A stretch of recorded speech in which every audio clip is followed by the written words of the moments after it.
When people talk about that New Year's Eve now, they begin with the police lights.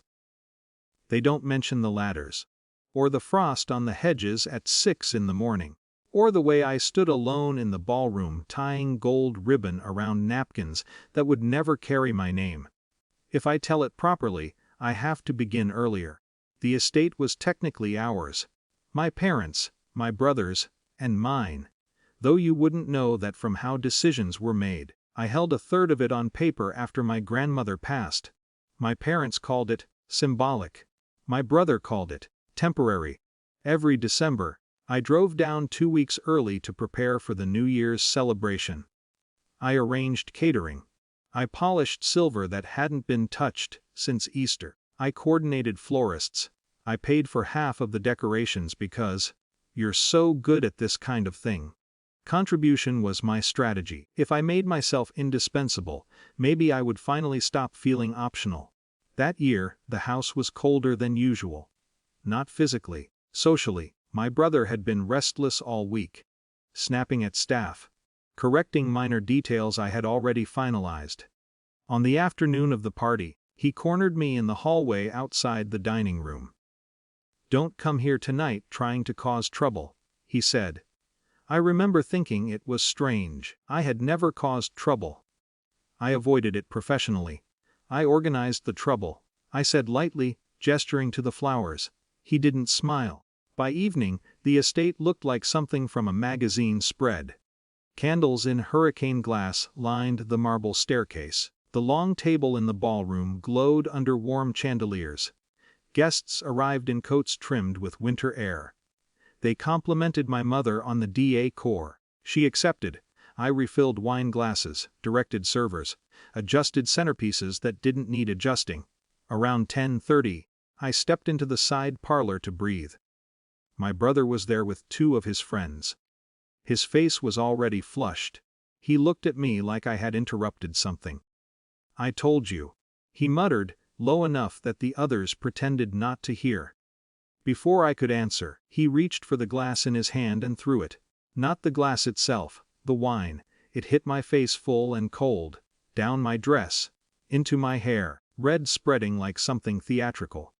There was a half-second of silence. Then laughter. My mother appeared in the doorway, startled at first, then amused. "Oh, for heaven's sake," she said. "This party is for family only." It took me a moment to process the sentence. For family only. The chandelier light felt too bright. Someone handed me a napkin, as if that were the relevant issue. My brother stepped closer. "Go clean yourself up," he said. "And don't start anything." I didn't respond. I walked upstairs slowly, aware of eyes tracking me. The music resumed downstairs. Glasses clinked again. In the upstairs bathroom, I closed the door and looked at myself in the mirror. The wine had soaked through silk and stained it permanently. My makeup had run in uneven streaks. I didn't cry. That's the part people expect, but it didn't happen. Instead, something settled. I thought about the invoices I'd paid that month. The landscaper. The lighting rental. The catering deposit. My name on each transfer. I thought about the property documents in my desk drawer at home. The legal language I had skimmed but never fully leveraged. Family only. I rinsed my face. The water in the sink turned pink. Downstairs, someone began a countdown rehearsal for midnight. I could hear my father's voice booming in good humor. I dried my hands carefully. Then I walked past the ballroom, past the terrace doors, and outside into the cold. The air was sharp enough to steady me. I took my phone out and made the call. I did not raise my voice. I did not exaggerate. "There's a disturbance at a private residence," I said. "I'm a legal co-owner of the property, and I've been physically assaulted and told to leave." The phrasing mattered. The operator asked if I felt unsafe. "I feel unlawfully removed," I said. Blue lights appeared 20 minutes later, reflecting off gold ornaments and crystal windows. At first, guests assumed it was part of the evening, perhaps a neighbor's issue. Then the knock came. It was not aggressive. Just official. Music faltered. Conversations thinned. My brother opened the door with visible irritation. "Yes." "Good evening," one of the officers said. We received a call regarding a disturbance and property dispute. My father stepped forward quickly, smiling the way he does when handling something inconvenient. There must be some mistake.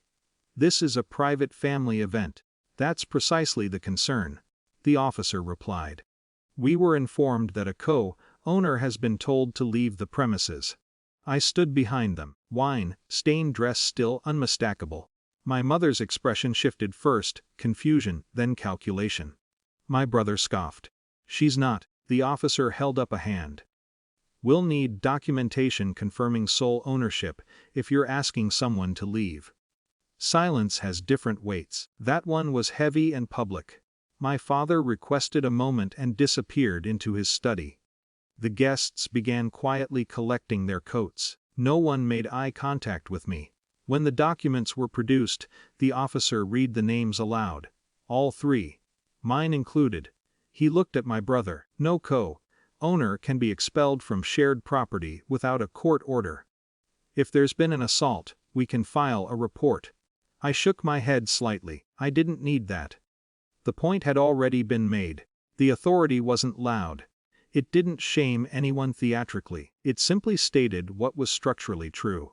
I watched my brother's posture change, not dramatically, but enough.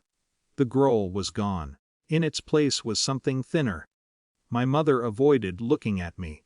The officers left after ensuring there would be no further conflict. The blue lights disappeared down the long driveway. The party did not recover. Midnight arrived quietly. A few strained toasts. Fireworks in the distance from neighboring estates. By 1 a.m, the house was nearly empty. No one apologized. No one confronted me either. The next weeks were administrative. I contacted a lawyer.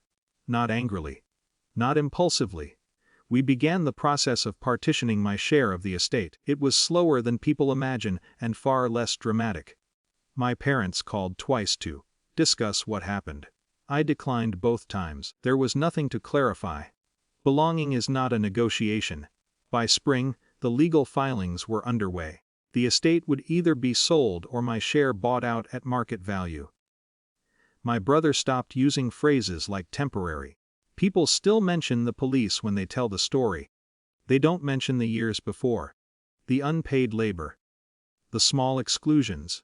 The way laughter can harden into something instructive. I didn't win anything that night.